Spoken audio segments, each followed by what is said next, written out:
ایک تو یہ لوگوں نے پوچھا کہ جی اگر ہم 7 دن سورہ رحمان سن لیتے ہیں اس کے بعد بھی اگر اثر نہ ہو تو پھر کیا کریں؟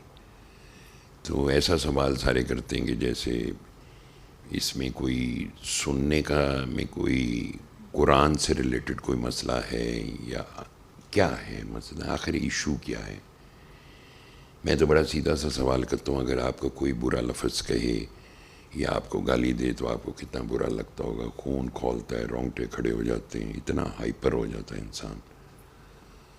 قرآن ہے جو شفا ہے، جو رحمت ہے، جو فضل خداوندی ہے، جو حضور پر نور علیہ الصلوۃ والسلام کے قلب کا نور ہے۔ سب سے بڑی بات یہ وہ کتاب ہے جس کے بارے میں قرآن نے شروع میں ہی کہا کہ لا ریب فیہ ذالک الکتاب لا ریب فیہ، یہ کتابوں میں سے کتاب ہے جس میں شک کوئی نہیں ہے۔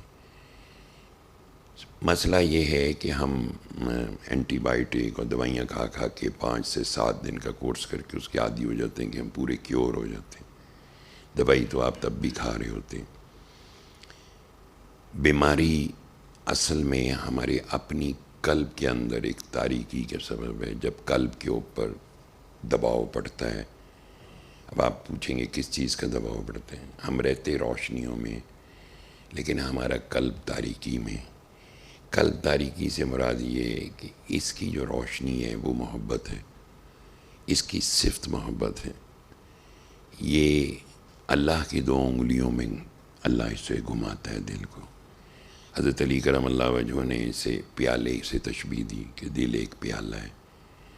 جب ہم اس دنیا کی طرف بہت زیادہ رجوع کر جاتے ہیں، جیسے نبی علیہ السلام نے فرمایا یہ دنیا مادہ جو ہے یہ ڈس لیتی ہے، سو جب بھی ہم اس کو اپنے اندر بہت ساری فکریں پالتے ہیں، بہت ساری دنیا کی طرف ہماری توجہ جاتی ہے، اس کے سبب ہمارے دل میں یعنی قلب میں سننے کی صلاحیت ختم ہوتی ہے۔ آپ کہیں گے یہ تو کانوں سے سنتے ہیں ہم، بظاہراً آپ کان سے سنتے ہیں، لگتا ہے ایسے ہی، لیکن حقیقت میں مجھے بتائیں دل کیسی زبردست چیز ہے۔ اگر آپ کا دل کرے کہ آنکھ کھولوں تو آپ کھول لیتے ہیں، آپ کا دل کرتا ہے میں سو جاؤں تو آپ سو جاتے ہیں، آپ کا دل کرے کہ میں نہ اٹھوں تو آپ نہیں اٹھتے۔ آپ اکثر کہتے ہیں دل میرا بہت پریشان ہے۔ تو جب ہم بہت زیادہ اس نیگیٹو مادے کے شکار ہوتے ہیں تو ہم پہ کوئی بھی تکلیف جو آتی ہے وہ جسم اور روح کا جو سنک ریفرنس ہے ختم ہو جاتا، چونکہ روح is the driving force of this body جو اس کو چلاتی ہے۔ تو جب جسم کو ہم اوور لوڈ کرتے ہیں خواہشات سے، چونکہ نبی علیہ السلام نے بھی یہی فرمایا تھا مجھے اپنی امت سے جو سب سے زیادہ ڈر لگتا ہے وہ طویل آرزوئیں، یہ لمبی لمبی خواہشات ہیں، طویل آرزوئیں ان کی۔ تو جس وقت آپ کے اوپر بوجھ پڑتا ہے تو جسم جو ہے یہ روح کی انرجی کے بغیر ایک ڈرائیونگ فورس نہیں بن سکتی۔ جسم کی خوراک ظاہری ہے جو اس دنیا میں ہم مٹی سے بنے، ہماری خوراک بھی ساری مٹی سے نکلتی، جو سبزیاں، فروٹ، کوئی پھل اور گندم اور کوئی جانور، گوشت، یہ سارا اسی دنیا میں کریٹ ہوا ہے، مٹی سے کریٹ ہوا ہے۔ تو پھر اب ہماری روح کی کیا غذا ہے؟ روح کی غذا جو ہے وہ حق بات کو سننا ہے۔ صرف سننا نہیں ہوتا، اس پہ عمل کرنا بھی ہوتا ہے۔ جب تک وہ صحیح طرح نہیں سنیں گے وہ عمل میں نہیں آئے گی۔ جب بوجھ ہوگا تو سنائی نہیں دے گا۔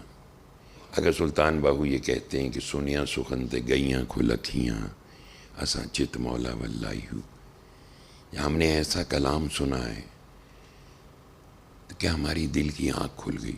قلندر پاک رحمۃ اللہ علیہ نے فرمایا کہ اسے دل کے کانوں سے سنو، اس سورہ رحمان، یہ دل کے کان ہوتے ہیں، ایسے سنو کہ تم پہ نازل ہو رہی ہے۔ جب تک یہ قلب میں اگر ایک پیالہ ہے اور وہ فیلڈ ہے آلریڈی، خواہشات، آرزوئیں، دنیاوی چیزوں کی محبت، مادہ کی محبت، تو اس میں سننے کی صلاحیت زائل ہو جاتی ہے۔ سن نہیں سکتا. سو بندے کو جب ہم کہتے ہیں کہ وہ سنے تو وہ سن رہا ہوتا ہے, وہ آپ کی بات پہ, میری بات پہ عمل کرتا ہے. انسان بنیادی طور پر انسان میں کوئی خامی نہیں ہوتی. یہ نفس کی جو اوصاف ہیں اور ابلیسی وسواس کی وجہ سے اس کے اندر نیگیٹو تھاٹس جنم لیتے ہیں. سو جس وقت آپ اس روح کو کہ ٹیک کیئر نہیں کریں گے, اسے وائبرنٹ نہیں بنائیں گے, تو وہ کیسے آپ سنیں گے؟ سننے کی صلاحیت ختم. یہ دھڑکن جو ہے, دل ایک وہ ہے جسے ڈاکٹر کہتے ہیں, حکیم لوگ کہتے ہیں کہ یہ گوشت کا لوتھڑا ہے. دھڑکن لوتھڑا نہیں ہے. دھڑکن وہ ہے جو اللہ یہ کہتا ہے کہ ہم نے آدم میں اپنی روح پھونکی.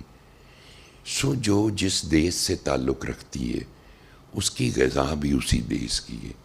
روح کا تعلق عالم بالا سے, جسم کا عالم خلق سے. سو دونوں کی غذا علیحدہ علیحدہ. جب ایک دم ہم کہتے ہیں کہ سن لو تو وہ 7 دن سنتا ہے, تو وہ صحیح نہیں سن سکتا کیونکہ آلریڈی لوڈ ہے اس کے اندر, جس کے سبب پرابلم پیدا ہوتی ہے.